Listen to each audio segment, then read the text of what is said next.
Ayun mga guys, mga idol. Mga idol, meron lang akong share sa inyo. Baka merong hindi pa rin nakakapanood sa inyo.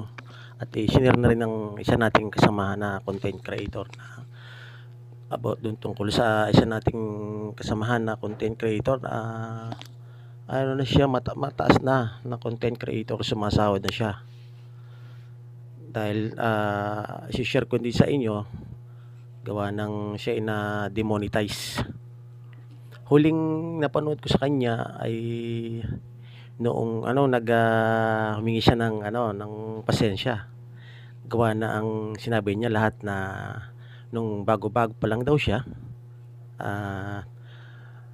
bumili daw siya sa Shopee ng fake na money para may pakita niya sa kanyang pagbibideo. Para makapag-inganyo, makahatak ng mga manonood. Bumili daw siya ng fake money. Ayun, na pinagsisihan niya, hindi na daw na niya uulitin yung ginawa niya yun. Dahil gumamit siya ng fake money para makahatak nga lang ng followers. Tapos ayun guys, kung natatandaan nyo yung viral na video, siya yung nag-viral na video na may mga bata na naliligo sa isang dam ng tubig. Malaking dam ng tubig 'yon. Ayun.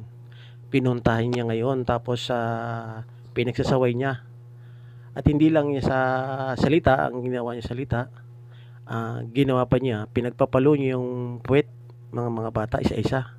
Pinagpapalo niya. 'Yun. Ang nangyari noon, na-demonetize siya. Isa yon sa pinakaayaw ni Meta na magkakaroon ng pang-aabuso lalo na sa mga bata. Ayaw niyang masasaktan. Mga guys, dun sa video na yon, sana magkaroon tayo ng aral at sana huwag tayo basta-basta mag-upload ng kung ano-anong video.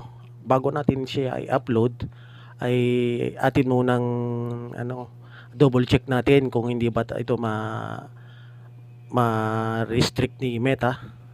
Ang kasamang palad, hindi lang restriction na nakuha niya, na-demonetize siya. Nawala na yung kanyang pinagpaguran, pinagpuyatan, nagdalo na lahat. Masakit yun mga idol para sa ating kasama na content creator mga idol. Kaya mga idol, payo ko lang din sa ating mga content creator, kahit yung matataas na, yung matatayog na, wag tayo nga abuso, lalo na sa mga kabataan. Ngayon guys, maraming salamat sa inyo at God bless everyone. Let's go.